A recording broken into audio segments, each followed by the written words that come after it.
guys, it's with the most Annabelle as always. It is Tuesday. We are continuing our Bates Motel franchise series review, episode by episode. So we are up to episode 9 of season 1. So yes, we are down to the final 2 episodes of the season, of the inaugural season of Bates Motel. What a ride it's been so far. So, another interesting episode. A lot more puzzle pieces coming in place and everything, new discoveries in this episode. So where to begin?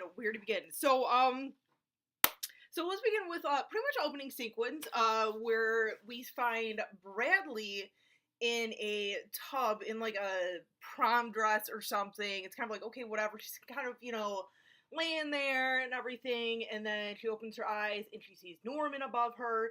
He begins to drown her and everything. Next thing we know, we got Norman waking up in bed and everything, so it was all a dream and everything. So, pretty interesting. I know later on in the episode, he does kind of, look up, meaning of his dream and everything. Finds out that it's, due to, being, overwhelmed and everything.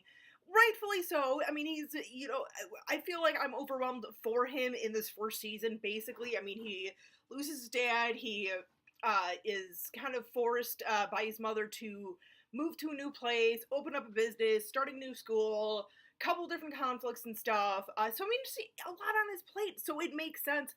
But I feel like it also, once again, me being B, kind of diving into his psyche and everything, just kind of knowing, with, the movies and everything. I know this is supposed to be more of, a prequel to those movies and everything, but it's, you kind of see, the early onset formation of, his, mental state and everything. Obviously, you kind of, looking in on it as a viewer, kind of realize, okay, yeah, he's obviously, more of his mental illness and, maybe, dissociative disorder and everything. It's starting to kind of, really show and everything. It's starting to kind of take shape and everything. He's not aware of this, obviously. Plus, I mean, his environment is not the greatest. He's kind of got a kook of a mother and everything, a brother who's kind of trying to, look out for him, but just because of, his relationship with his mother, it, all sorts of mess and everything, so kind of makes sense, and Norma, she kind of wants to also, Norma wants to sell the property and everything, because she's kind of fed up with everything, and now she's got this, group of, kids, basically, or adults, I should say, young adults, who, Dylan kind of brought in last episode, who, are kind of partners or, at least buyers and suppliers for the business that Dylan is in and everything. So, of course, they've got, pot and everything. They've got pot cookies, pots, everything, hemp everything, so they're there, they're kind of smoking pot and everything. Norma doesn't like it, yada yada. Plus with, everything that's been going on and everything, she's kind of fed up. Plus we got this bypass, that the town is going to be getting ready to build and everything. Obviously, bypass we knew was coming. We kind of were aware of this, first or second episode and everything. Wasn't brought up a whole lot. Last episode or two, it's been brought up a little bit more. It will continue to be brought up even further down the road and everything. But yeah, it's just, Norma herself has a lot on her plate and everything. Like I said, between the town, the bypass, all this stuff, all these shady characters and everything. But we come to find out the realtor that sold her the property that she ended up going back to be like, hey, look, you know what? I want my money back. I want to sell the property and everything. I want to make it quick. I want to do this as quick as possible. I want an open house on Sunday or whatever.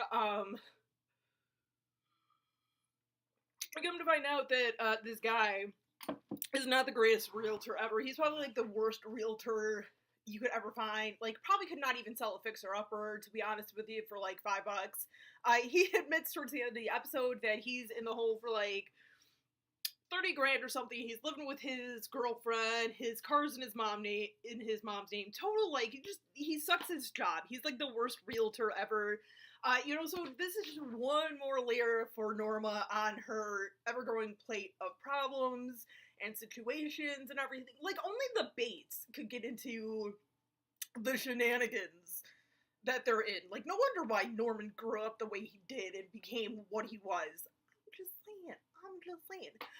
But yeah, we also see this mysterious guy, this guy with the standing reservation. We see him again. He's doing some shady things too. He's sending Norma some flowers and everything with a little note saying, "I'll see you later." She's freaking out. She's calling Romero. Romero's a little like come on, dude. But of course Norma's kind of listening to her instincts and everything. So yeah, so this guy shows up after Norma finds out all the stuff about the realtor, this realtor basically tells her, like, you're gonna be lucky if you make back half of what you paid for this property, so you may as well just walk away from it. Like, yeah, you got a bad realtor when he's telling you to walk away from the property and let the state or the bank take it over. Stay away from this guy. Stay away from him. So yeah, so our shady guy with the standing reservation, formerly with Keith Summers, we come to find out that it's pretty obvious too, you kind of have an idea that he is sort of part of this, but he is part of the whole Chinese sex trade slavery thing with Summers and Shelby and everything. Hence why he actually dug up Shelby's corpse and put it in Norma's bed is because Shelby owed this guy over $100,000. I think like 130 or something, or 150. I think it was 130, give or take a couple 10 grand. But yeah, so he's like, well, you're gonna pay me because you own the property now, and if you don't pay me, I'm gonna come to your house. I will take your sons first. So yeah, so really, like I would just take the realtor's advice at this point and like hightail it out of there. Just saying. I think most of us would, especially if we know that the cops really may or may not be on our side and everything. We're really not going to have any business with the new bypass coming in. I'm just saying. Just saying. And also, by the way, little Emma, who is now working at Bates Motel, helping out in the front office.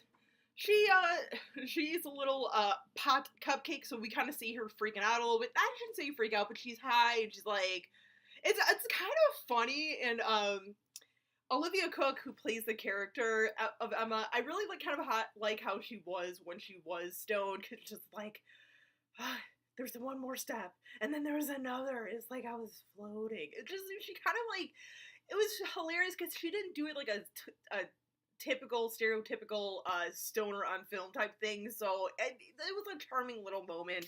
But yeah, so that is our episode 9 of season 1. So yeah, I mean, a lot of different little things. This first season, and I know each season after this is kind of filled with like quite a few, like a lot of things and everything. It's kind of like bursting at the seams for each season. But this one really,